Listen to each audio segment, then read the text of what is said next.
Shalom, shalom, boa tarde. Hoje é dia 26 de agosto de 2022 e é também o dia 29 de Ave do ano 5782, calendário judaico. Estamos aí em A Tarde com a Torá, trazendo a Parashá semanal. E hoje nós estamos no sexto dia da semana, é o sexto dia para o Shabat. E, portanto, ao pôr do sol de hoje, nós vamos adentrar no sagrado dia do Shabat. E também, hoje, por volta de 18 minutos antes do pôr do sol, pelo calendário judaico, temos aí o acendimento das luzes de Shabat.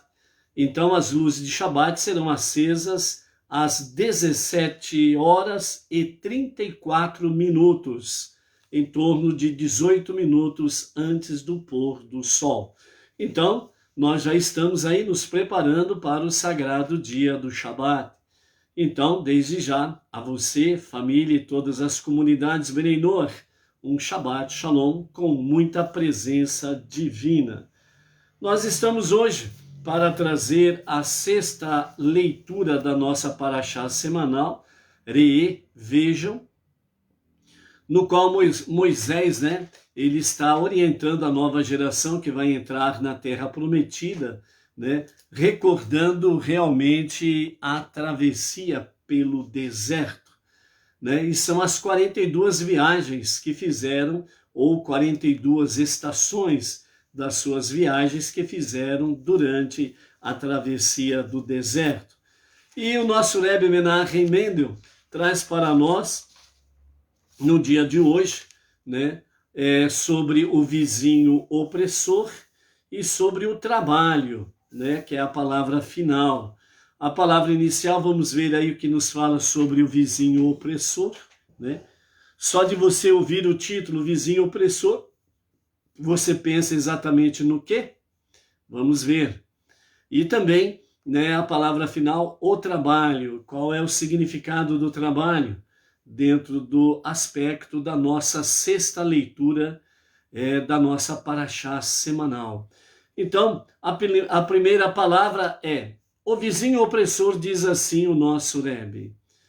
Não há tirano maior que um vizinho amigo, ou colega de trabalho, ou amigos da academia. A simples previsão do exame meticuloso a que eles nos submeterão detém todo o crescimento antes mesmo que ele possa germinar. Porque você mudou seu modo de vida? Tudo que você fazia até hoje estava errado? Porque você sente necessidade de ser diferente? O regime mais tirânico jamais conseguiria ser tão opressor como estes, entre aspas, vizinhos. O segredo é que talvez eles nem façam comentários na realidade. Provavelmente eles nem se preocupam, estes que nós acabamos de mencionar, pela visão do nosso Rebbe, Menachem Mendel, o líder máximo da nossa geração. A pergunta realmente é: estes, entre aspas, nossos vizinhos que nós acabamos de mencionar, o seu vizinho realmente da sua residência, do seu apartamento, etc. e tal, o seu vizinho, colega de trabalho, o seu vizinho, colega de academia, o seu vizinho que você tem no seu ir e vir. Às vezes você pensa que eles estão pensando tal coisa, mas na realidade, às vezes eles não estão nem aí, fazendo este ou aquele comentário. Então o nosso Rebbe, ele nos chama a atenção para a seguinte realidade. Então, de onde vêm todas essas perguntas intimidadoras? Aonde está a origem destas perguntas que aparentemente causa opressão? Então, o Rebbe responde da seguinte forma: elas vêm do pequeno tirano que há dentro de você. Então a pergunta é: qual é o vizinho opressor? Qual é o seu vizinho mais íntimo e amigo? Quem é este vizinho de fato opressor? Então, o nosso Rebbe diz: o seu vizinho mais amigo, em que você nem pensa nele e às vezes você vai pensar nele por último e vai olhar para os outros, e na realidade o seu vizinho opressor está muito mais perto de você do que você imagina. É o seu pequeno tirano que está dentro de você. A sua alma animal, a sua alma secular, a má inclinação, o Yetzer Hará, é ele que muitas vezes traz perguntas opressoras, intimidadoras com você, para você. E aí onde você muda o foco, é para onde você muda a visão, onde ele faz o Yetzer Hará, a má inclinação, a sua alma animal, ela faz você olhar para fora, externamente. E muitas vezes, de fato, o seu vizinho, fisicamente falando, aquele que mora vizinho da sua casa, residência, o seu vizinho do apartamento, o seu vizinho, o seu colega de trabalho, etc. e tal, ele faz com que você desvie os seus olhos para você não enxergar verdadeiramente o real problema, o pequeno tirano que habita dentro de você. Então, a resposta simples é: quem é o vizinho opressor? É o seu pequeno tirano que habita dentro de você, a sua alma animal, o seu Yetzer Hará, a sua má inclinação. É esse seu vizinho opressor. Então, por isso, na realidade, quando chegam perguntas à sua mente, perguntas intimidadoras, opressoras, então não olhe externamente, olhe internamente o pequeno tirano que está dentro de você, o Yetzer Hará, a má inclinação. Ele quer fazer você desviar a atenção do real problema, para que você não venha tratar com ele com seriedade, né? Tratar com ele de forma rigorosa, colocar o seu Yetzer Hará, a má inclinação, no seu devido lugar e fazer com que a alma divina, fortalecida, possa subjugar a alma animal à alma divina, trazer a escuridão que está no Yetzer Hará para a luz da sua alma divina, para fazer com que a escuridão que há em você possa de fato brilhar, entendeu? Então por isso, né, não se deixe dominar pela visão negativa que o Yetzer Hará muitas vezes vem nos acossar, fazendo olhar para o nosso próximo como sendo o nosso maior opressor, o nosso maior inimigo, sendo que na realidade o maior inimigo e o maior opressor é um pequeno tirano que está dentro de nós, a nossa alma animal, a nossa má inclinação, o Yetzer Hará. É com ele que nós precisamos trabalhar, tratar com rigor e trazê-lo para subjugar-se a alma divina. E assim, a escuridão do Yetzer Hará vem para a luz da alma divina. Então, ele vai brilhar e vai fazer aquilo que é, de fato, bom aos olhos de Deus e aos olhos do próximo. Ok? Então, é isso daí. Vamos em frente? Então, o nosso Shabbat Shalom para as seguintes pessoas, seus familiares e suas comunidades. O Carlos Magno Andrade Reis, lá da cidade de Simões Filho, Bahia. Vânia Ivonete, Recife, Pernambuco. O Ariel Pinto Benem Noar, lá do Rio de Janeiro. Doralina Quintana, de Brasília, lá em Distrito Federal. O Alex Felipe Moura, Ubatuba. São Paulo, interior de São Paulo. A Ioná Cardoso e o marido Nilson Cardoso, da cidade de Auriflama, interior de São Paulo. O Sivaldo Alves Leão, de Juazeiro, Bahia. A Tereza Jacinto, de Ribeirão Preto, interior de São Paulo. O Clefeton Lopes, São Paulo, capital. O Erickson Geraldo, da cidade Serra, Espírito Santo. Charles Anthony Moreira, da cidade Sarandi, Paraná. A Maria Ângela, da cidade Mongaguá, São Paulo. Valmir Alexandre, o Cláudio Cortez, de Jataí, Goiás. A Maria Ângela, de Mongaguá, aliás, já falamos agora mesmo, né? A Irani Braga de Mendonça e o seu esposo, Juarez Carvalho, da cidade Nova Lima, Minas Gerais. Solange Santos, Salvador, Bahia. O Hamilton José de Barros, Florianópolis, Santa Catarina. O Paulo Alberto Tanque, São Paulo, capital, né? O Luiz Ribeiro, Itaquera, Grande São Paulo, né? Está por aí. A Malu, lá de São Sebastião, Distrito Federal. O Geraldo Cordeiro Saldanha, né? Também está por aí, é de Santa Adélia, interior de São Paulo, né? A Yaritza Verônica, do Chile, né? Quem mais está por aí? O Hamilton já falamos, a Malu também já falamos, né? Baruch Hashem, ok? À medida que vão dando um shalom aí, aparecendo os nomes, nós vamos dando aí um shalom, um Shabbat Shalom, ok? Baruch Hashem. Nós estamos em Erev, Elul, né? Estamos na véspera do mês de Elul, né? Então, ao pôr do sol de amanhã, né, nós estaremos adentrando no primeiro dia do mês de Elul. Então, ontem comentamos alguma coisa sobre o mês de Elul, né, e nós vamos aí continuar comentando algumas coisas a mais, né?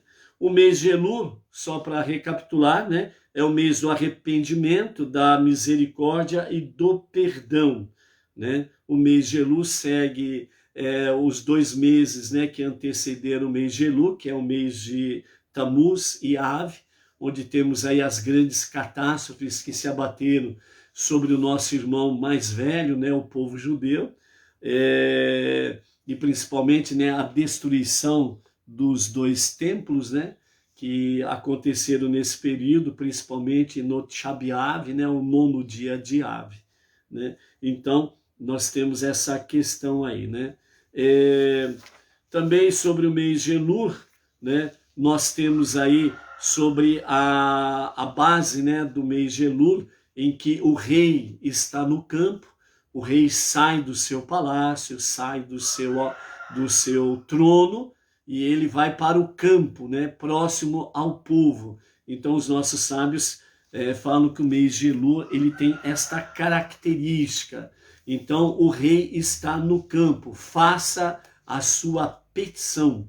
E é por isso que está baseado em Shir HaShirim, o Cântico dos Cânticos, capítulo 6 e verso 3, onde está Ani ledodi vedodi li.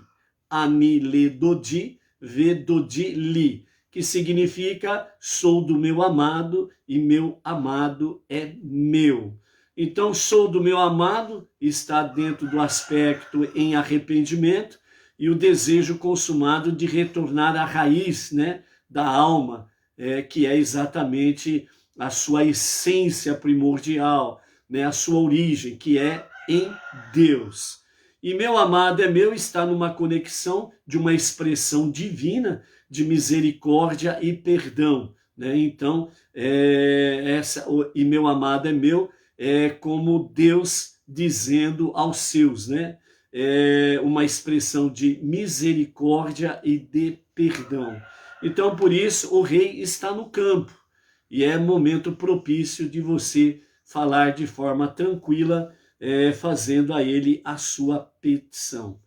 Então, Elul, né, é o mês da preparação para os grandes dias festivos que nós vamos ter a partir do primeiro dia de Tishrei, que é o mês seguinte, onde nós temos o Rosh Hashanah, o Ano Novo Judaico 5.783. Vamos ter aí as demais festividades que seguirão, né, durante a partir do primeiro dia de Tishrei.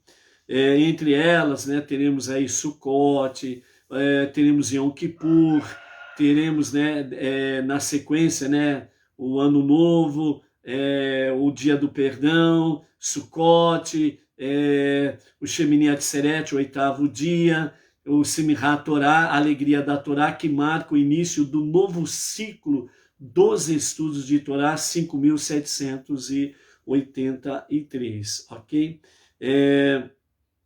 E também, né, no Yom Kippur, nós temos aí a data, né, que vai ser comentado mais profundamente nos dias, né? É exatamente o dia de Yom Kippur, o dia da redenção, o dia da expiação, o dia do perdão, em que Moshe desce do monte Sinai, trazendo as novas tábuas, né, selando definitivamente o perdão de Deus para com o povo. Então, é dia em que Deus revela grande misericórdia ao povo judeu, que traz, sem sombra de dúvidas, a questão do perdão. Segundo a Gemátria, né, Elul equivale ao número 13, né? Então seu valor é 13, né? Não tem nada a ver com partido político, ok? Simplesmente o 13 dentro da Kabbalah, dentro do valor numérico que a palavra Elul traz, então está conectado com os 13 princípios da divina misericórdia, que são revelados no mês de Elul. Então, os 13 princípios da misericórdia de Deus, ou 13 atributos da misericórdia de Deus, que também estaremos falando mais profundamente nos próximos dias, na proximidade de Yom Kippur, ok? E também o 13, ele tem um valor no sentido de ahavá, que significa amar, né? Então, também tem esse aspecto. Por isso que nós temos aí dentro de Elul, né? Eu sou do meu amado e meu amado é meu. Ani le dodi, ve dodi li, certo?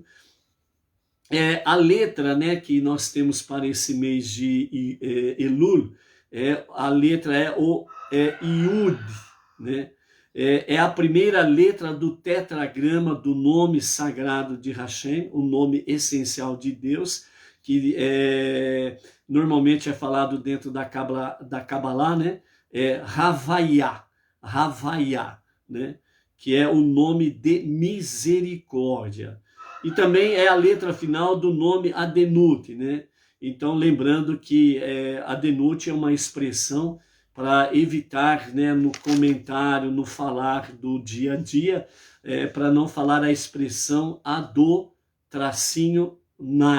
né? Então, Yud é a última letra exatamente da expressão desse nome sagrado. Lembrando apenas que a expressão Ado-Nai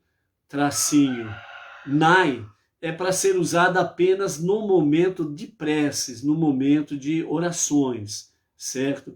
Então, por isso, quando você tem o seu Sidur em mãos e você encontra esta expressão, é porque nas preces, tanto que você faz as recitações das preces, como na sua prece pessoal para com Deus, você pode expressar o nome sagrado de Hashem, que essa expressão que mais se aproxima dentro do tetragrama sagrado, né? Por isso que o movimento Chabad, né, orienta, né, com a orientação rabínica, para que nós falemos esta expressão somente nos momentos de prece. Bem como também, né, o famoso tetragrama sagrado, que são as 4 consoantes, né? Também não é para escrever aquelas 4 consoantes, certo? Não é para serem escritas, e muito menos colocar aquelas 4 letras, né, em nomes comerciais, em nomes de igrejas A, B ou C, né, que tem muito esse costume, né, o movimento religioso secular, quando começam a descobrir, né, a raiz judaica dos 5 primeiros livros da Bíblia, quando começam a descobrir o judaísmo dentro da própria palavra bíblica, né? Então vem aquela, como se diz, vem aquele, entre aspas, né? Vem aquela emoção muito forte, então as pessoas começam aí a colocar, né, os nomes sagrados em tudo quanto é coisa, coloca no tetragrama, no púlpito, nas paredes das suas denominações e por aí afora vai. E tem aqueles que colocam o nome nos seus comércios, etc e tal, faz adesivos, coloca no carro, patati patatá. Tudo isso daí não é lícito fazer, né? Se você quer aprender alguma coisa mais dentro desse aspecto, você precisa estar no monoteísmo com fundamento judaico e orientação rabínica, né? Então você tira por base aí, ó, blasfemar contra o nome de Deus ou tomar, como é popularmente conhecido, tomar o seu santo nome em vão. Isso daí é uma prática de tomar o santo nome de Deus em vão, ok? Então cuidado com certas questões aí. Não é para fazer aquilo que vem à sua telha, né? Precisa de uma orientação rabínica para fazer as coisas adequadamente, ok?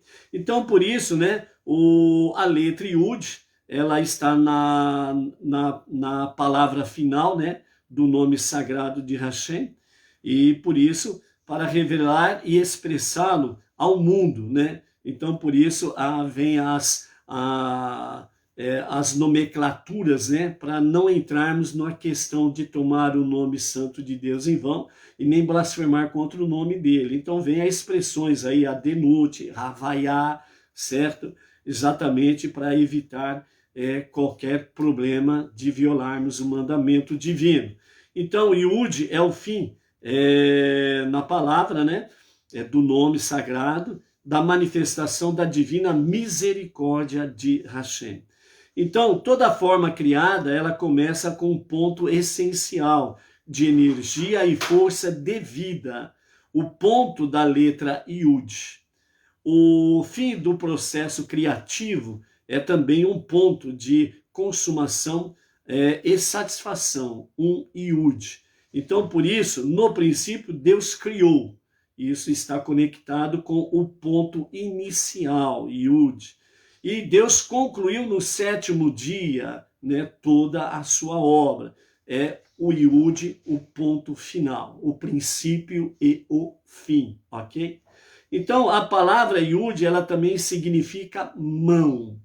E dentro desse aspecto aqui, né, os nossos sábios falam que, segundo o profeta Isaías, Ishaiá, ou Ishaiarro, né, no capítulo 48, verso 13, está escrito: até minha mão fundou a terra. Então nós vemos aqui que não é mencionado nem mão esquerda nem mão direita, ok? Mas na sequência do versículo, né, então nós temos: a minha mão fundou a terra. A sequência diz: e minha mão direita desenvolveu os céus. Então, se a mão direita de Deus desenvolveu os céus, então o início do versículo, até minha mão fundou a terra, então esta mão, segundo os nossos sábios, ela dá para entender exatamente o quê? A mão esquerda. Então a mão esquerda fundou a terra e a mão direita desenvolveu os céus. Então Deus estendeu a sua mão direita para criar os céus e ele estendeu então a sua mão esquerda para criar a terra. Então, a mão direita é o ponto de início. Então, a mão direita desenvolveu os céus. E a mão esquerda é o ponto final. E a sua mão esquerda fundou a terra. Então, a mão esquerda, né, na qual se refere o início do versículo, até minha mão fundou a terra, né, aparece antes da mão direita. Isso combina com a opinião de Hillel, de que a terra precedeu os céus. A terra representa a consumação da criação. O fim da ação vem primeiro no pensamento. Então, o Yud de Elul é especificamente a mão esquerda, o controlador do sentido do mês, o sentido da ação e retificação. Este é o ponto final da criação, atingindo seu supremo objetivo e fim. O Yud de Adenut, refletindo-se perfeitamente na realidade criada. O Yud de Havaiá, ou seja, Havaiá, ela expressa o nome de misericórdia de Deus. Por isso que Deus é chamado de o Pai das misericórdias, ok? Então, nós temos aí dentro desse aspecto, né, a questão da letra Yud dentro do mês de Elul, ok? Nos próximos dias vamos continuar comentando, né, os ensinamentos sobre o mês de Elul, ok? Então nós estamos aí com a Maria Isabel Gouveia, que é de Lucélia, interior de São Paulo, ok? Amém, Baruch Hashem, né? Mais alguém chegando por aí. A Marli Stael, lá de Vitória, Espírito Santo. A Fátima, aqui de Bauru, né? Da nossa comunidade aqui, junto com o nosso emissário local, o Emerson Felipe da Silva. E nós temos aí também a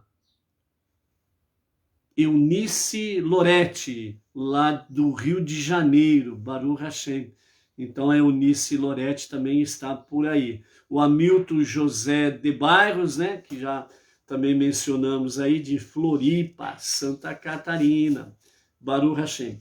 Então, amados, a nossa sexta leitura, ela está no capítulo 15 de Deuteronômio. A sexta leitura ela está conectada com os versículos de 1 a 18, né? Então, de 1 a 18, nós temos aí a anulação de empréstimos, caridade e empréstimos ao pobre, o presente aos escravos por ocasião da sua libertação. Então, nos dias, né, da Terra Prometida, a posse da Terra Prometida, então, quando o povo judeu tinha o seu escravo, né? Então, quando terminava o período, né, de estar, né, nessa posição de escravo, então ele era libertado, né, no 7º ano. Então, dessa forma, ele era libertado do seu compromisso de servir o seu Senhor. E ele não poderia sair de mãos vazias. O seu Senhor precisava garantir-lhe a sua subsistência. Então, ele precisava sair muito bem, bonado, eram presentes, ok? Hoje chama-se seguro-desemprego, né? As lutas jurídicas que se travam aí por direito A, B ou C. Naqueles dias não tinha nada disso, já era estipulado por Deus, e quem não cumpria tinha o Sanhedrim, a casa dos juízes, e o Senhor tinha que cumprir rigorosamente a lei, senão, como diz o outro, né, o bicho pegava para o lado deles. Então eles tinham que, de fato, cumprir realmente com as suas obrigações, né? Então o chamado escravo, ele saía realmente muito bem alicerçado para começar uma nova vida com ele e a sua família, né? Então ele saía com garantias para poder sobreviver individualmente, né? Então não teria problema algum. A expressão escravo, ela não tem a mesma conotação, aquilo que é dito entre as nações, e por aí afora vai nas histórias que se seguiram as nações, né, até a presente data, quando se fala de escravo, né, e tem aquela visão negativa, péssima, sobre a questão de escravo. Na realidade, aqui, escravo, aquele que era colocado como escravo para servir o seu senhor, por causa das suas dívidas, ou ficou muito pobre, etc. e tal, o escravo em si, aqui, ele precisava ser tratado como um filho da casa. Então, o senhor, o amo daquele escravo, ele tinha por obrigação, pela lei divina, certo? E fazer com que o seu escravo ele fosse tratado como um filho. Portanto, o escravo, o que os filhos do seu senhor, os filhos do seu amo tinham, o escravo tinha que ter. Um exemplo simples: se eles comiam do bom e do melhor, o escravo precisava comer do bom e do melhor igualmente aos filhos do seu senhor. Se o seu amo ele dormia numa cama muito bem aconchegante, macia, roupas perfumadas e companhia limitada, o escravo também tinha o mesmo direito. Então, o escravo em si tinha essa nomenclatura por causa da sua condição de devedor ou porque ficou muito pobre e ele acabou se vendendo para aquele senhor para poder ter uma vida e começar realmente a reestruturar a sua vida particular e a sua vida familiar. Então, por isso, o escravo, né, que estava sob o seu senhorio judeu, ele era tratado como um filho da casa. Entre aspas, por assim dizer, né? Era bom ser escravo nesse tempo aí, sem sombra de dúvidas. Entre aspas, bem entendido, ok? Não com essa nomenclatura pejorativa que se encontrava entre as nações, lembrando que o povo judeu foi escravo no Egito.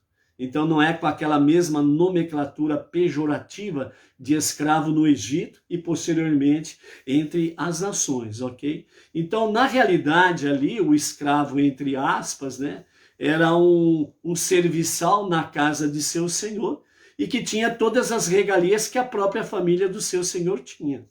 Acabou, certo? E depois, no final de 6 anos, né, quando ia entrar o 7º ano, o ano chamado de Shemitah, um ano de libertação.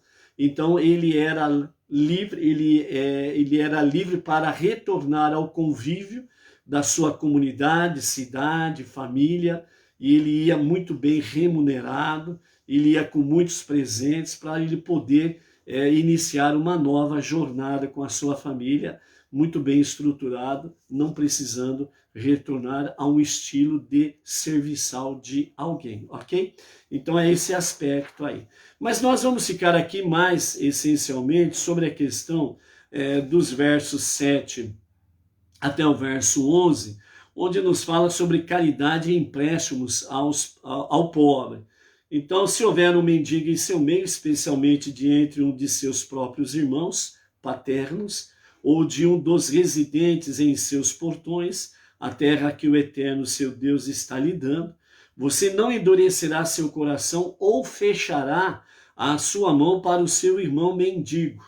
Ao contrário, você repetidamente abrirá sua mão para ele e dará a ele caridade. Se ele não aceitar o presente, então você diga a ele, é um empréstimo e você vai me pagar quando você puder, né? Suficiente para suprir tudo o que lhe falta, né?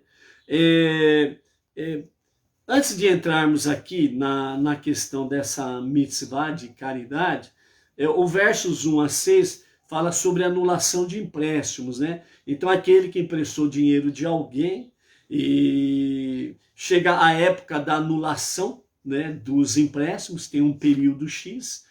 Então, quando chega aquele período é chamado de anulação. A partir daquele dia, aquele que foi o credor, ele não tem mais direito de cobrar o devedor. Então, é chamado época da anulação.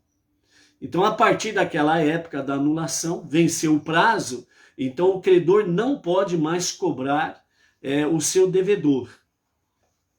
É como se tivesse 0 a 0, ponto final. E o credor, ele não pode, em hipótese nenhuma, fazer algum tipo de menção de cobrança para com seu credor, a partir da época da anulação. Então ele não pode fazer mais. E também não é motivo para ele perder a amizade com o devedor. Ele tem que tratar o devedor do mesmo jeito antes do empréstimo. É um amigo, é um irmão. Lembrando que nós vimos ontem o detalhe, né? Lembre-se sempre que aquele que está diante de você é o seu irmão. Ou seja, todo ser humano foi criado à imagem e semelhança de Deus. Ponto. Depois do dilúvio, nós temos a família de Noé. Todas as nações descendem de Noé. Então, quem está diante de você é o seu irmão. Ponto. Ok? Então, é isso daí. Essa questão, né, de anular os votos, Hillel, o ancião, viu que as pessoas estavam evitando fazer empréstimo ao pobre, por medo de que seus débitos fossem cancelados no ano sabático. Ou seja, depois de 7 anos, entra o período da anulação do empréstimo. Então, quando se completa 7 anos, é a época anulação do empréstimo. A partir do 7º ano, não se pode cobrar mais a dívida. Então, estava acontecendo exatamente isso. Então, Hillel, o ancião, ele inovou a transferência de débito para a corte, que pode recolhê-los a despeito do ano sabático, né? Então, nesse sentido, era chamado de prusibul, né? Então, esse é o nome dado a esse período aí de anulação dos empréstimos. Então, com o requerimento de anular o empréstimo ainda é válido, mesmo na diáspora, né? É extremamente recomendável que cada pessoa faça um prusibul no final do 6º ano do ciclo sabático, na véspera de Rosh Hashanah, o ano novo judaico. Isso pode ser feito simplesmente declarando diante de 3 pessoas, né? Eu, com isso, transfiro a vocês todos os débitos que me são devidos, para que eu possa cobrá-los quando eu quiser. Então, essa daí foi o Hillel, o ancião, né? Ele, para garantir, né, o crédito para aquele que precisava de crédito e também para garantir que o credor pudesse receber o seu devido valor que foi empréstimo, né? Então, para que pudesse haver harmonia entre o credor e o devedor, então houve esse consenso, né, entre Hillel, o ancião, e a casa dos juízes também reconheceram isso, né, dentro do rabinato. Então isso se tornou uma prática tranquila aí, ok? Então é mais no título de reconhecimento, de conhecimento, e ao mesmo tempo uma questão jurídica legal que também tem dentro desse aspecto aí, credor e devedor, ok? E indo para a questão da caridade, o empréstimo ao pobre, então nós temos aí que você abrirá a sua mão para fazer caridade repetidamente, né? Então, os nossos mestres dentro do ensinamento racídico, né, o ensinamento mais profundo, mais elevado da própria Torá, então os nossos sábios do racidismo, eles nos falam sobre a questão da qualidade única da Tzedaká. Então, segundo a Torá Or, em Bereshit 1b, diz assim: ao dar Tzedaká, a mente e o coração da pessoa se refinam 1000 vezes. Ou seja, o poder da Tzedaká, ela é algo infinito.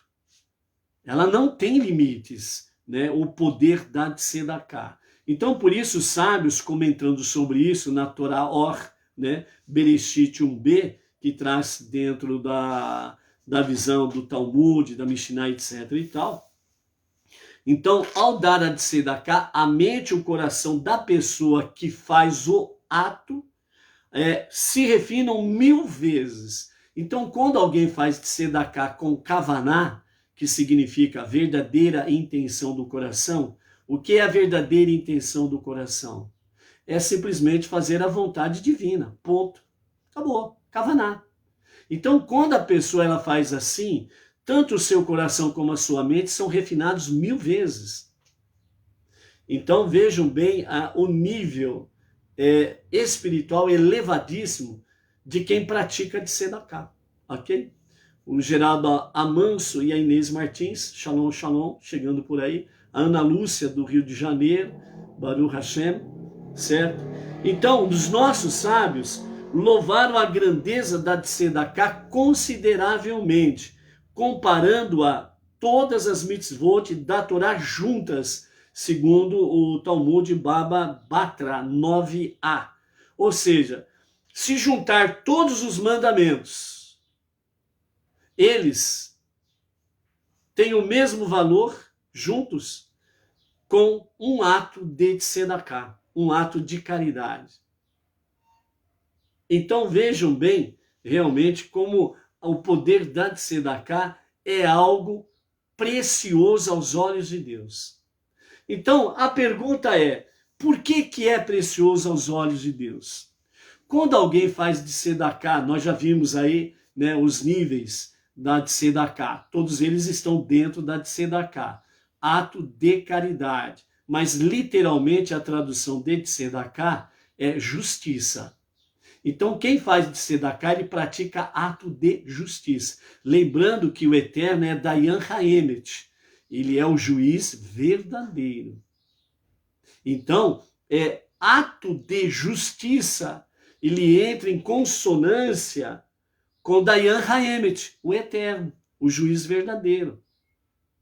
Então, este juiz verdadeiro, único, ele eleva o coração e a mente do doador a níveis preciosos espiritualmente falando. E ele nunca deixa sem recompensa neste mundo, e para o mundo vindouro estão reservadas as maiores bênçãos que este mundo, nessa configuração, não consegue suportar a dimensão das bênçãos que ficam reservadas para o Olam Rabá, o mundo vindouro. Então, quando a pessoa ela pratica tzedakah, e é neste nível que os nossos sábios trazem, é que quando se faz tzedakah, é socorrer o pobre, o necessitado, o destituído, a viúva, o órfão, e onde há lugares de estudo de Torá. Porque onde há os estudos de Torá? É para que aqueles que se dedicam ao estudo da Torá não percam tempo com trabalhos seculares para poder trazer estudos de Torá cada vez mais, com mais conteúdo e com mais preciosidade, havendo uma dedicação maior no estudo da Torá. Então ele automaticamente ele se torna um necessitado. Por isso, onde há estudo de Torá, também é colocado realmente as doações, dízimos, ofertas, etc. e tal. Então tudo isso, segundo os nossos mestres, está dentro da tzedakah. Então a conexão aí é: quando o doador faz este ato de justiça de tzedakah, ele está amando o próximo. Mas só que não para por aí. Aquele que diz, fez o homem, criou o homem, o ser humano, e ele disse, a minha imagem e semelhança. Então, quando o doador ele faz isso com kavaná, com verdadeira intenção do coração, ele está amando diretamente a Deus. E todo aquele que se aproxima de Deus por amor é elevado 1000 vezes o seu coração, a sua mente de ordem espiritual. Então, por isso, os sábios, eles falam que o poder da tzedakah, ele está superior a todos os outros mandamentos. Então, vejam a dimensão que os nossos sábios trazem sobre o poder da tzedakah, porque é um ato não apenas de justiça, mas é um ato de amor puro para com o próximo. É um amor puro para com Deus. Por isso, nós somos orientados constantemente pelos nossos sábios, que nós devemos olhar para o próximo e procurar ver nele a centelha divina, porque todo ser humano, independente de quem seja, ele tem uma centelha divina. Ele é ser humano. Ah, mas é um perverso, é um não sei o que, mas ele tem uma centelha divina. Ela está lá, adormecida, ela pode ser acesa a qualquer momento. Pode vir a techuvá para aquela pessoa, por pior que ela seja, a techuvá pode acontecer na vida dele. Se a pessoa ela der uma chance para essa centelha divina acender na vida dele. Por isso que tem o famoso ditado popular, enquanto há vida, há esperança. É nesse sentido. E é por isso que os nossos sábios falam, para que nós olhemos para o próximo, procurando ver nele a centelha divina. Porque se você ver o exterior, os atos negativos que aquela pessoa faz, aqueles atos negativos vai contaminar você. Você vai ficar com raiva, vai ficar com bronca, você vai permitir que o ódio possa brotar no seu coração, na sua mente, e aí virá então desejos de vingança. Entre eles, você vai desejar que aquela pessoa morra. Então você está se colocando numa situação acima de Deus. Você está julgando e condenando a pessoa. E não é para isso que Deus nos colocou aqui, nesse tempo presente. Não é para essa finalidade. A finalidade que Deus nos colocou aqui é para refinar este mundo. É para transformar esse mundo na moradia de Deus. Ponto. Ah, mas é aquela pessoa lá perversa, má, não sei o que, não sei o que, não sei o que lá. Você não está aqui para julgá-la. Deus é Dayan Haemet. Ele é o verdadeiro juiz. Isso, entre aspas, é um problema de Deus, não seu nem meu. Entendeu? É isso que nós precisamos focar. Ok? Então, por isso, a Tzedakah tem esse poder maravilhoso e precioso. Pois o propósito de todas as mitzvot, de todos os mandamentos, preceitos, é simplesmente elevar a alma vitalizadora do indivíduo, que dá vida ao seu corpo físico. Ou seja, o nosso corpo físico não é a nossa vida. A nossa vida é a nossa alma. Se a nossa alma morrer espiritualmente falando, a morte física será uma consequência rápida e uma sequência lógica. O nosso corpo físico é aquele pá, é uma casca. Ela vai precisar voltar à terra, porque ela foi tirada da terra, o nosso corpo, né? Ele foi tirado da terra, vai ter que voltar para a terra. Não tem como evitar isto. Mas a nossa alma não. A nossa alma ela é divina. E é por isso que nós não podemos perecer diante da nossa alma animal. O nosso tirano pequeno que está dentro de nós, como vimos a palavra inicial. Quem não ouviu, né, depois volte lá ao vídeo e veja sobre esse vizinho opressor. Então é nesse sentido que nós precisamos realmente vitalizar, vigorar, trazermos realmente, como diz aqui, trazer a nossa alma vitalizadora. O seu vigor está exatamente no que? Na Torá. Está exatamente no que? Amarás o teu próximo como você ama a ti mesmo. Então é nesse sentido que nós precisamos ver, como diz os nossos mestres do Hassidismo, onde está o poder maior para vigorar, fortalecer, engrandecer, no bom sentido, a nossa alma divina. Através do quê? Da Tzedakah, atos de justiça, caridade e etc. e tal. Então,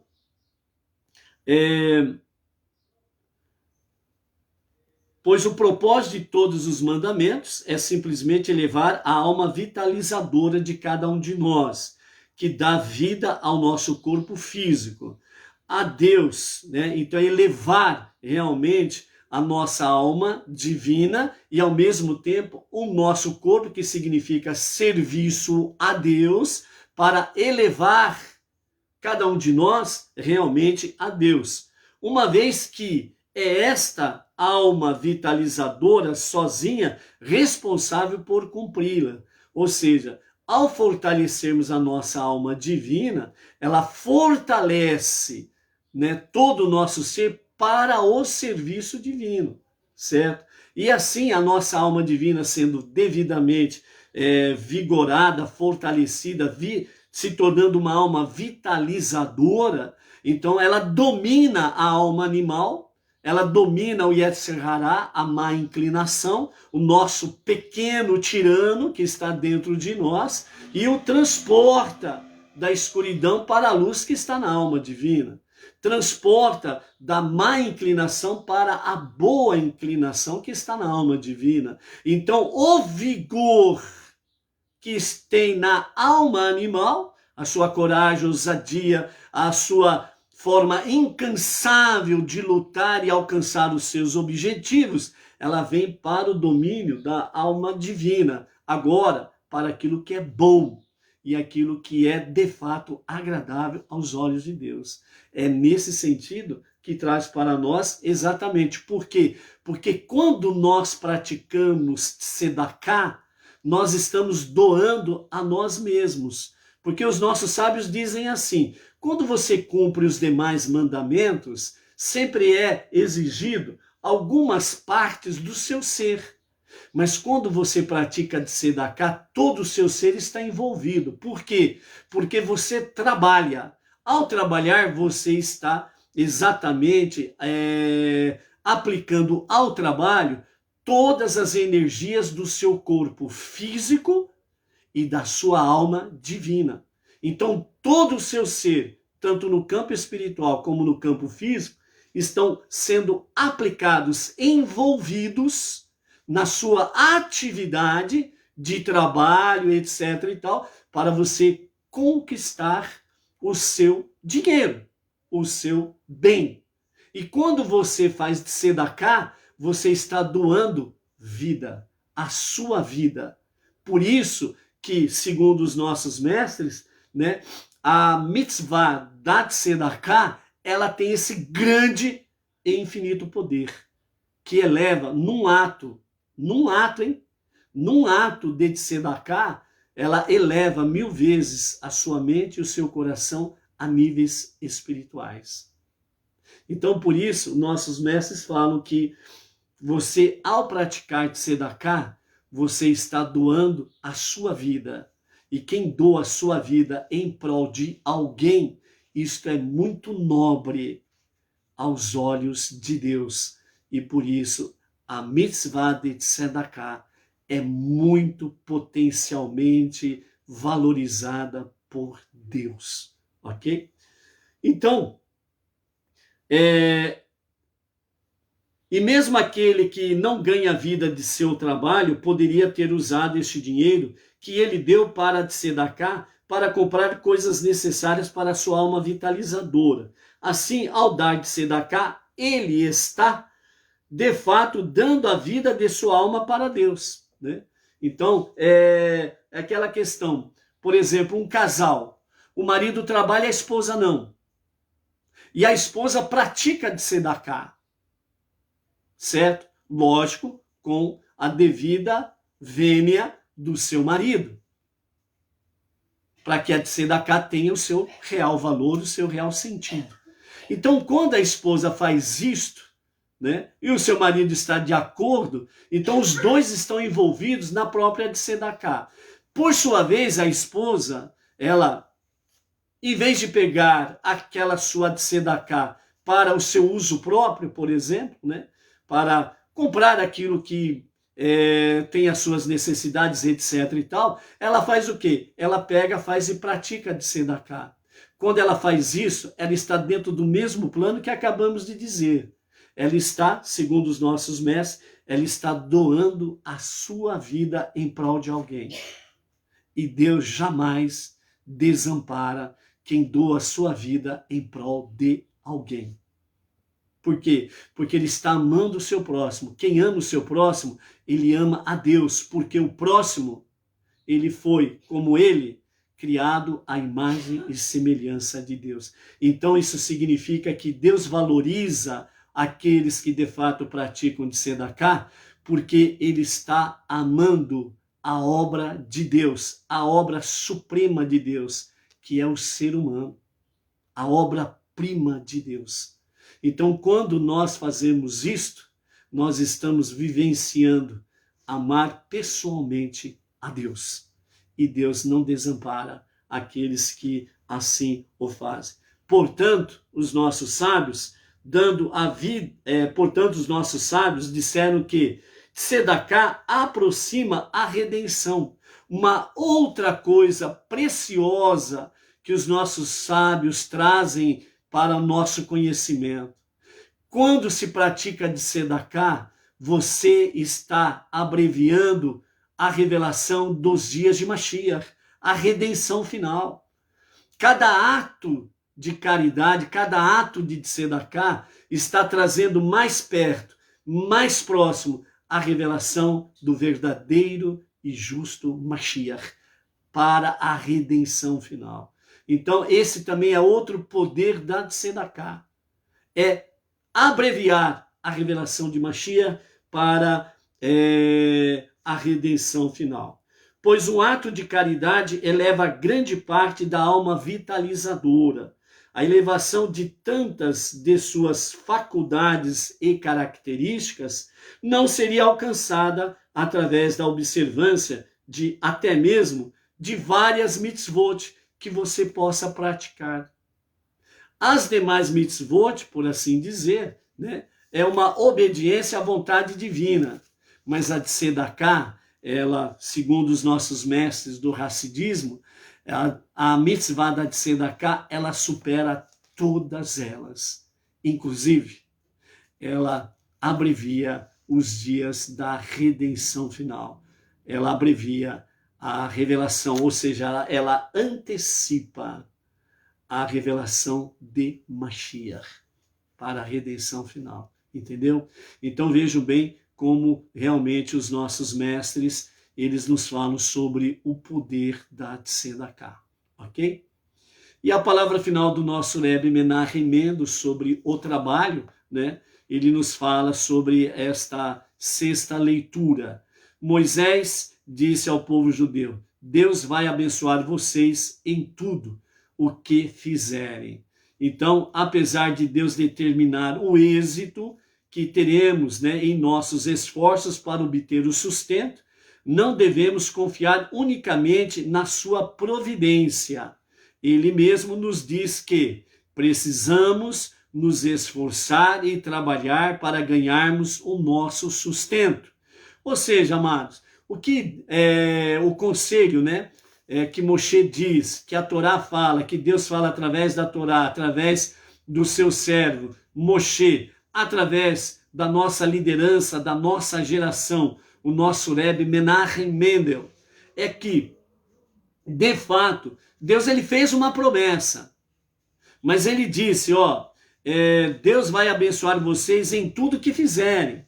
Então, o nosso Rebbe Menachem Mendel, o justo da nossa geração, ele diz, nós não podemos ficar aí apenas esperando a providência divina, sem se esforçar, sem trabalhar. É aquele um que diz que cruza os braços e pronto, ele cruza os braços e fala, Deus vai ter que me abençoar, Deus vai ter que me dar sustento. Não. Não pode isto. De forma alguma.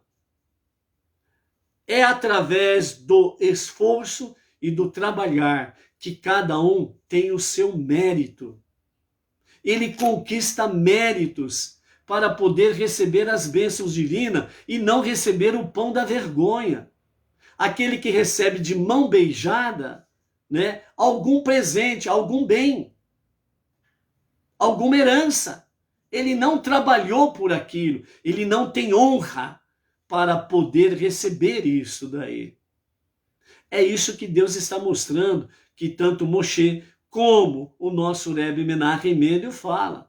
Ou seja, precisamos nos esforçar e trabalhar para ganharmos o nosso sustento, Ou seja, nós precisamos ter méritos para que as bênçãos divinas se tornem realidades nas nossas vidas.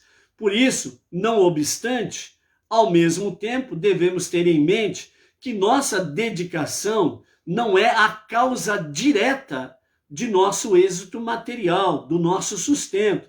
É apenas um recipiente que devemos criar para conter e reter a bênção de Deus. Ou seja, não é porque você trabalha, não é porque você ganha o seu salário ou coisa semelhante, certo? Que você vai confiar nisto. Não. Você precisa entender, nós precisamos entender que isto é apenas um recipiente para podermos ter méritos para recebermos a bênção divina. É Deus que nos concede todos os bens. É Deus que nos concede o seu salário, o seu sustento, e etc, e etc, e etc. Então, a nossa parte é esforçar e trabalhar. Mas não é isto o essencial para que nós conquistemos sucesso. O nosso sucesso vem absolutamente de Deus. Porque Ele nos concede méritos através do nosso esforço e do nosso trabalhar, para que sejamos divinamente recompensados. Então, o nosso sucesso nós devemos a Deus. Então, nesse contexto, a nossa tarefa principal deve ser nos tornarmos merecedores da bênção de Deus.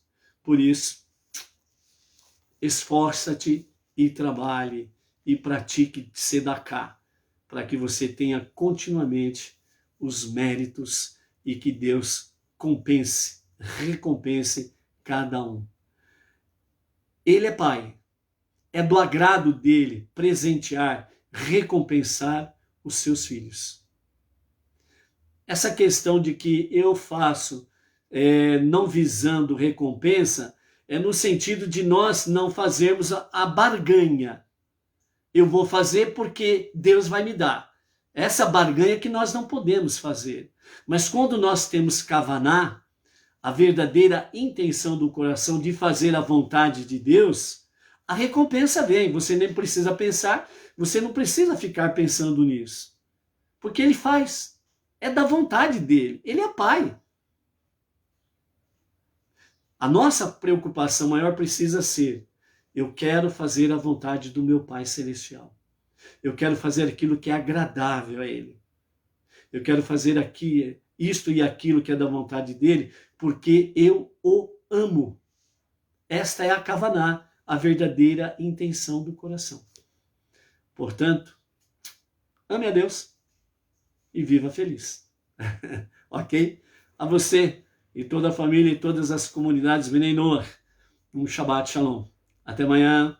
E à noite, não esqueçam, nós teremos direto lá da sinagoga Bnei Noach, Jardim Silvestre 2 de Bauru, juntamente com o nosso amado Emerson Felipe da Silva, nosso emissário local, a transmissão do Kabbalat Shabbat. Vamos juntos receber Shabbat. Até amanhã. Shalom, shalom.